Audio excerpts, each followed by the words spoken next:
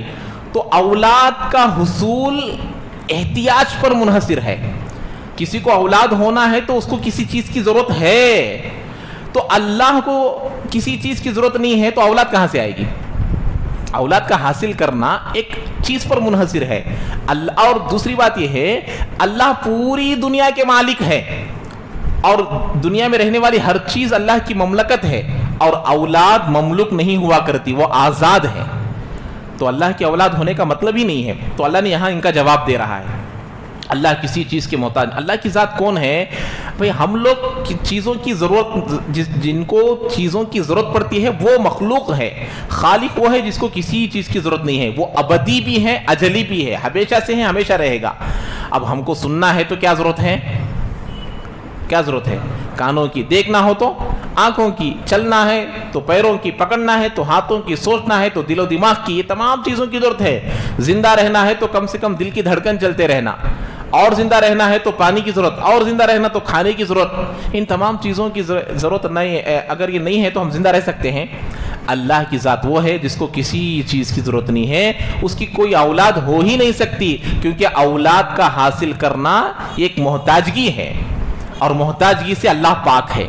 وہ بات یہاں ان تینوں کو جواب دے رہے ہیں. انہوں نے کہا عیسیٰ اللہ کے بیٹے ہیں, اور نصارہ یہودوں نے کہا کہ عزیر علیہ السلام اللہ کے بیٹے ہیں, اور نصارہ نے کہا عیسیٰ علیہ السلام اللہ کے بیٹے ہیں. مشرکین فرشتوں کو اللہ کی بیٹیاں بولتے تھے, کیونکہ فرشتے جو ہے وہ نہ مرد ہوتے ہیں نہ عورتیں ہوتی ہیں, وہ اللہ کے نور سے پیدا ہوئے, وہ نور کی یہ مخلوق ہے.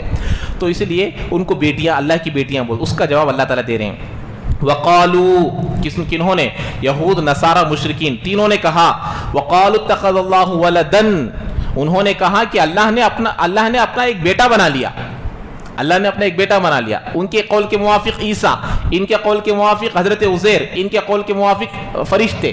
تو اللہ نے کہا سبحانہ, اس کی ذات اولاد بنانے سے, اپنی اولاد بنانے سے پاک ہے. اس کی کوئی اولاد نہیں ہے. بل لہو ما فی السماوات والارض, بلکہ اسی کے لیے ہیں جو کچھ زمین میں ہے آسمانوں میں ہے. جو کچھ زمین اور آسمانوں میں ہے کس کا ہے؟ اللہ کا ہے. اور اولاد جو ہوتی ہے وہ آزاد ہوتی ہے, وہ مملوک نہیں ہوتی. میں اولاد کا مالک نہیں ہوں. تو اللہ تعالیٰ پورے چیز کے مالک ہے, تو مالک ہے وہ مملوک کیسے بن سکتے ہیں؟ یہ اللہ نے بتایا. کل لہو قانتون, ہر چیز اللہ کو ڈرتی ہے, اللہ کی خشیت رکھنے والی ہے, اس کی عبادت کرنے والی, پوری دنیا اللہ کے حکم کو ماننے والی ہے. اچھا, اب اللہ اپنی طاقت کو بتا رہے ہیں. بدیع السماوات والارض, زمین و آسمان کو انوکھے طور پر پیدا کرنے والا.